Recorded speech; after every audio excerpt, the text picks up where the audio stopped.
The Screaming Mummy. The man whose death remained a mystery. His face looks as if he died in terror. His mouth is wide open, his head is tilted backward, and his face has an expression that looks almost like a scream. When archaeologists first saw this mummy, its appearance was so unusual that it became known as the Screaming Mummy. But the most fascinating part is not its frightening expression. The real question is much more difficult. Who was this man? And why was his body mummified in such an unusual way? The story of this mummy begins in the 19th century. In 1881, Egyptian archaeologists discovered a hidden burial site near Luxor, known today as DB 320. This was not an ordinary tomb. Inside were the mummies of numerous members of Egypt's royal families.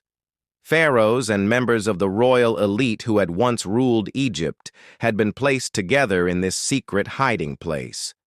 Among them were some of the most famous rulers of the new kingdom: Ramesses II, Seti I, Thutmose III, and other members of Egypt's royal dynasty. It appears that ancient priests had moved the royal mummies there to protect them from tomb robbers. But among these royal remains, archaeologists discovered a body that looked completely different. The mummy had no clear royal identification. Instead, the body was positioned in an unusual way. The arms and legs were bent, the face was frozen with the mouth open, and most strangely, the body did not appear to have been prepared in the same traditional way as many other royal mummies. Researchers initially identified him simply as Unknown Man E. Later, another name became much more famous: the Screaming Mummy. But did this man really scream at the moment of his death? Not necessarily. And this is one of the biggest myths surrounding the mummy. When a person dies, the muscles relax, the jaw can drop. If the body is not positioned or secured in a particular way, the mouth may remain open. Changes in the tissues after death can also affect the position of the face, so an open mouth does not prove that the person died screaming. But this mummy has other characteristics that make the story much more mysterious. One of them is the unusual method of mummification. The body shows few of the features normally associated with the traditional embalming process used for many members of the Egyptian elite. That raised important questions. Why was this person treated differently? Why was his body placed inside a royal cache? And why was he buried without the usual identification? For decades, researchers could not give a confident answer. But eventually, new scientific investigations began. Scientists examined the mummy using modern technology. X-ray studies allowed researchers to examine the structure of the body. Later, computed tomography and other analytical techniques provided even more information. Researchers discovered important clues. The mummy belonged to a young man. He was probably around 20 years old, and according to some analyses, he may not have come from an ordinary Egyptian background. That created another mystery. Who was he? One of the most famous theories is that the mummy could belong to Pentawere, the son of Pharaoh Ramesses III. And this is where the story begins to resemble an ancient murder mystery. Ramesses III was one of the most powerful pharaohs of the new kingdom. But toward the end of his reign, a conspiracy emerged. According to ancient documents, one of the women in the royal family, Tia, was involved in a plot to place her son Pentawere on the throne instead of the rightful heir.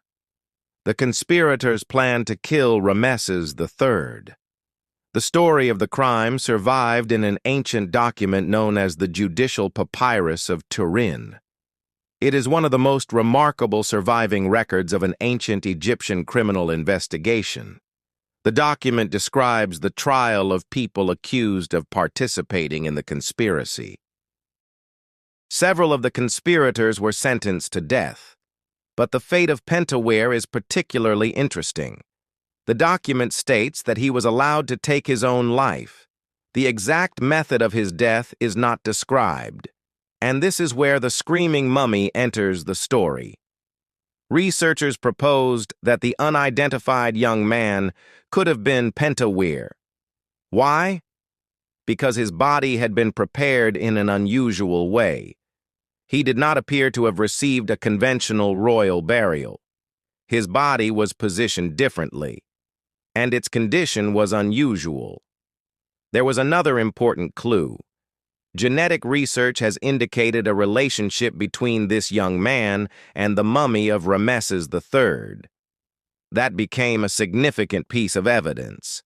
If the theory is correct, the screaming mummy could be the son of a pharaoh who participated in a conspiracy against his own father. But it is important to pause here. Scientists do not consider the case completely closed. The identification with Pentawere is a strong hypothesis, but it is not the same as finding a name written directly on the mummy saying, "This is Pentawere." That is why the story remains fascinating. Now another question appears. Why did the body look the way it did? One explanation involves the unusual burial itself. Some researchers believe that the body may have been deliberately treated differently. Perhaps the young man was denied the traditional royal burial because of his actions. In ancient Egypt, proper burial was extremely important. Egyptians believed that preserving the body was necessary for the person's existence in the afterlife. Mummification was therefore not simply a method of preserving a corpse. It was a religious process. If a person did not receive a proper burial, it could have serious consequences for their fate after death. And if the unidentified man really was Pentawere, his unusual mummy could reflect his position as someone who had committed a crime against the pharaoh. But there is another possibility. Some of the mummy's frightening characteristics may have resulted from natural processes. The position of the body, the open mouth, the contraction of tissues, changes that occurred after death. In other words, the terrifying expression may have appeared without the man actually screaming. That is why the name the screaming mummy sounds much more dramatic than the scientific reality. But then another mystery appears. Why was the body placed inside a royal cache? DB-320 was used to protect royal mummies. Ancient priests moved the remains there when their original tombs became vulnerable to grave robbers. If the unidentified man really was the son of Ramesses III, perhaps he was placed there together with other members of the royal family. But why? We cannot say for certain. And this is where the story ends, exactly where the real archaeological mystery begins. We have an ancient papyrus. We have a mummy. We have genetic evidence suggesting a family connection with Ramesses III. But we are missing the simplest piece of evidence, an inscription directly identifying the man. That is why researchers continue to discuss the identification. And perhaps that uncertainty is actually a good thing, because the history of archaeology is rarely completely black and white. Sometimes a new scientific analysis can change our understanding of a discovery that seemed to have been solved decades earlier. Today, the screaming mummy is preserved in the Egyptian Museum in Cairo. It has become one of the most recognizable images in Egyptian archaeology. But behind that frightening face is a much deeper story. A story about power. A story about a royal conspiracy. A story about a struggle for the throne. A story about ancient beliefs concerning death. And perhaps a story about a young man who became involved in one of the most remarkable political crimes of ancient Egypt. Just imagine. More than 3,000 years ago, Egypt was ruled by a powerful pharaoh. His family was fighting over the future of the throne. Someone decided to challenge the line of succession. A conspiracy was organized, a crime was committed, and then a young man disappeared from history. Thousands of years later, archaeologists discovered his body.